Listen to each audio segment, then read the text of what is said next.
Hey folks, Grant over at Local Cooling Farms, moving the cattle.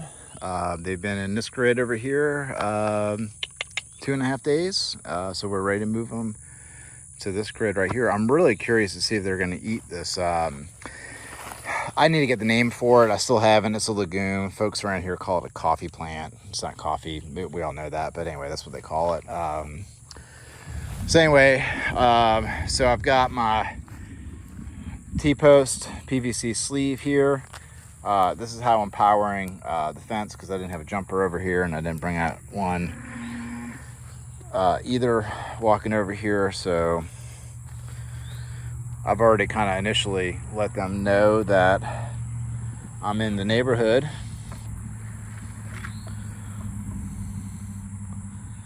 So I'm just going to pick my reel up out of that holder and come stand over here. Put my reel on the ground where I'm going to stand. And I'm going to make them go through this little entrance here. Woo-wee! There they are. They're all bedding down up in the trees over there, which we're going to be cutting all the lower branches off of. They can still bed down there for shade, but it's going to open up the area underneath for sunlight. So yeah, they trampled this pretty good. They went through and they ate a lot of this stuff down. They really got after the common ragweed. You can see where they nip the tips, and then the goats are going to come through and finish this off before we bush hog it. And then the goats are also going to go through and eat blackberry, dewberry in here. So it's pretty thin pickings for the goats, but that's what we wanted. We're going to have the goats just finish this whole thing. And then when we bring the goats in here, they're going to have this whole grid. They're not going to have two. So we're going to give them this whole area. And then if we have to, we'll supplement feed them just to kind of keep them happy after they're going after all this wood and stuff, because the cattle did, kind of cherry pick. So, woo-wee!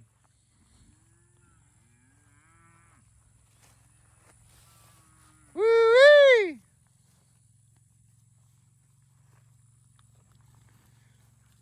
Woo-wee!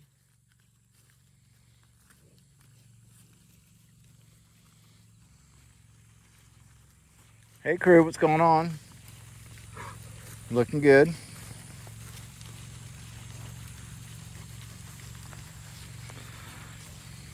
These two right here are my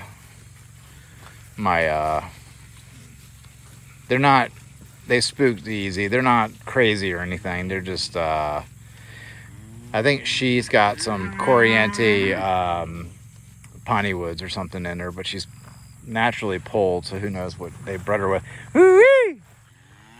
And that's a piney wood steer right there, which I love. The piney woods are great. We just can't find a reliable source of them.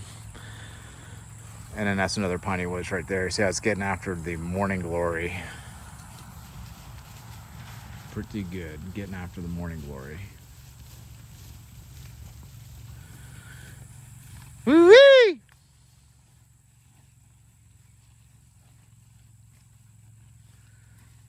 Woo-wee!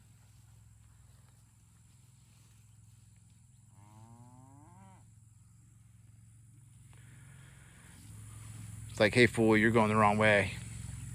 Woo-wee! Thanks for setting them straight, brother. Appreciate that.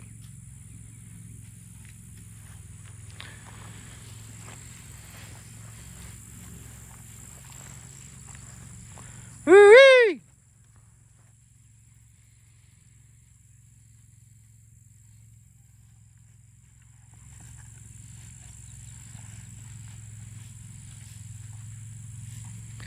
That dude is so nervous.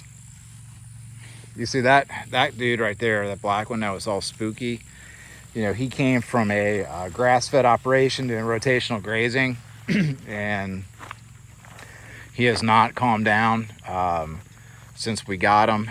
And we actually have another one out of that group that we're processing early. That's in another is in an acre paddock right now with field fence with this cow that we bought, that she's also like you know, she's not crazy. She just spooks way too hard for our system.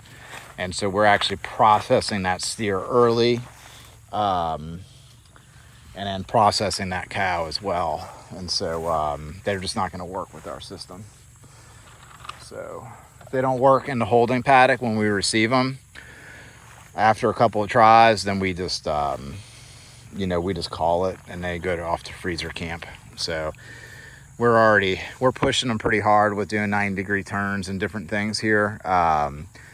And so they need to be at least coachable. It's like when you're hiring staff, or you're trying to find, somebody to be on your team.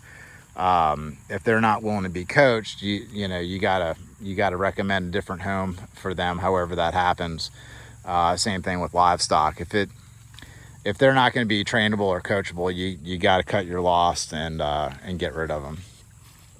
And look how thick the morning glory is. And they're just going to be tearing that stuff up. And so a lot of people see the morning glory as a weed. It absolutely is. I mean, you can see how it's kind of like taking over this area. It's not nearly as aggressive as like a kudzu or something like that. But it's pretty aggressive. And like I said, I don't mind it because both the cattle and the goats eat the stuff. And it's just super good for them. And they get after it, what can I say? And so yeah. All right. Well, we got it moved. Super easy. I love coming out here and just moving the cattle.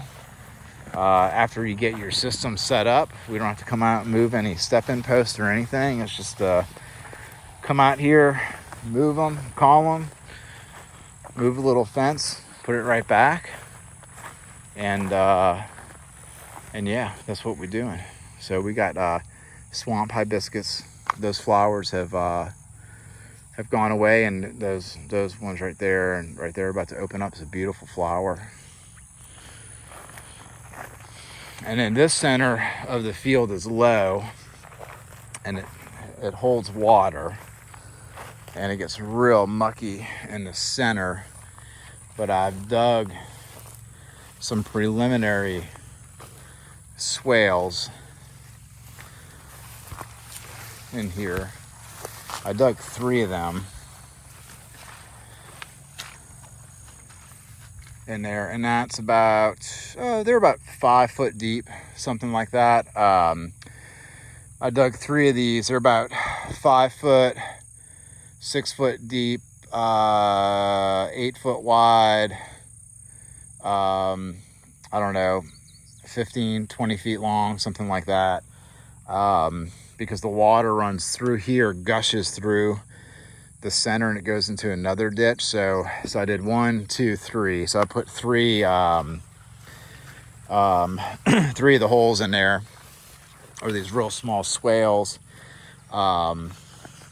perpendicular to the flow of the water, to slow the water down a little bit, and also drain the center of the field, because I want to be able to bush hog in and out here. So I'm going to be working on fixing the drainage on the center of this field. That's one of those things where it does, it's a lot of work. Well, doing dirt work is a lot of work. It's hard on the equipment, so it costs money, and you don't get a quick cash payoff.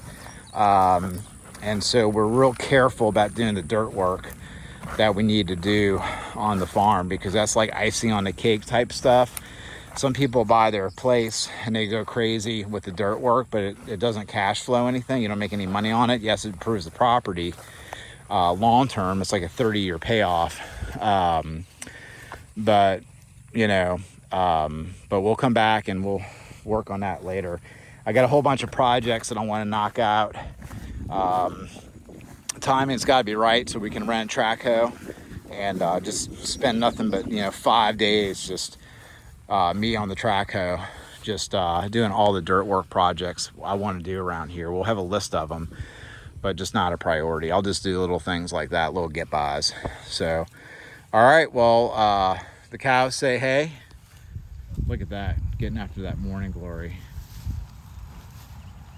Man. Oh yeah, get it, girl. morning glory eating machine right there. Once they get a taste for it, they know what's up. And that's what I'm talking about with training the cattle to eat this stuff. I can almost promise you that wherever that cow came from, she did not have an opportunity to eat this much morning glory. We're just weirdos. All right, y'all have a good one. Talk soon.